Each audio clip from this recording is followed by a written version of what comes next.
you think it's good practice for any? I've heard it once or twice on when you have all the volume levels on the monitors. I mean, not monitors, the desk. Do you normally put them when it's like reaching the beginning of the yellow? Because it normally the volume kind of goes like green, yellow, Good red. question. It depends on the desk. Some desks, like the analog desks, actually driving it a little bit harder brings the warmth out in it. Some of the digital desks don't like it. It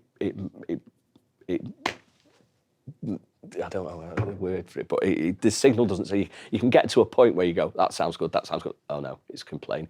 And remember to always give yourself a little bit of headroom. If you start seeing red lights on desks, you shouldn't be there. That's not what that's designed for.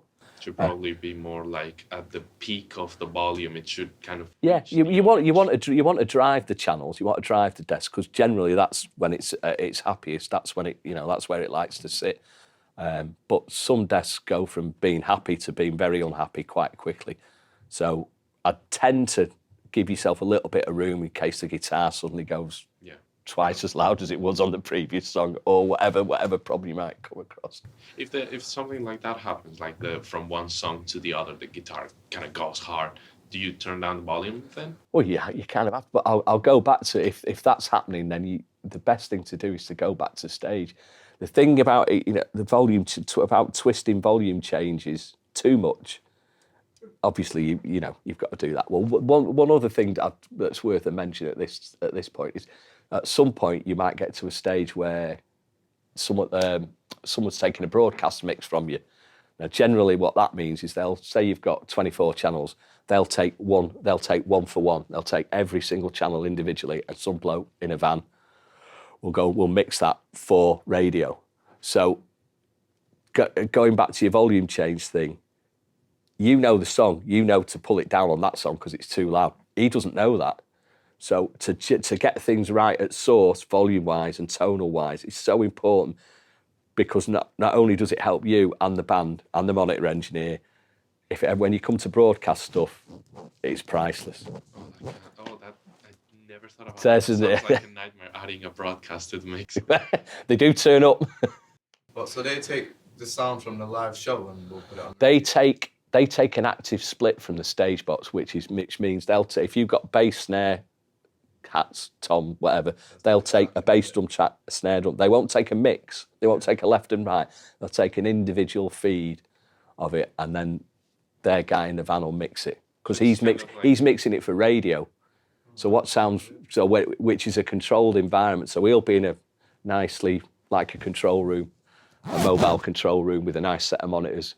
Because he's mixing it specifically for radio, you're mixing it for the gig.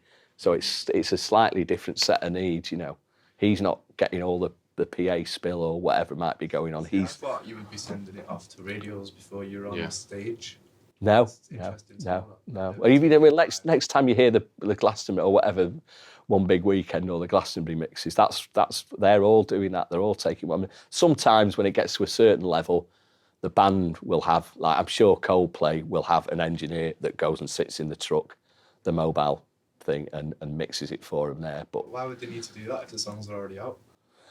Because they're mixing it for radio. You're mixing it. If I give them my mix, there might be too much of something in it. Too much sub in it because I'm pushing the subs because that's what feels right coming out of the PA.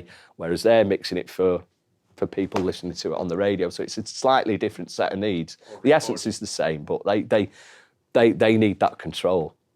And also the band get paid when they get a broadcast mix done. So they're quite happy to hand it over. I assume it's similar when they are recording, because sometimes they record like live concerts on CDs. No, that's no.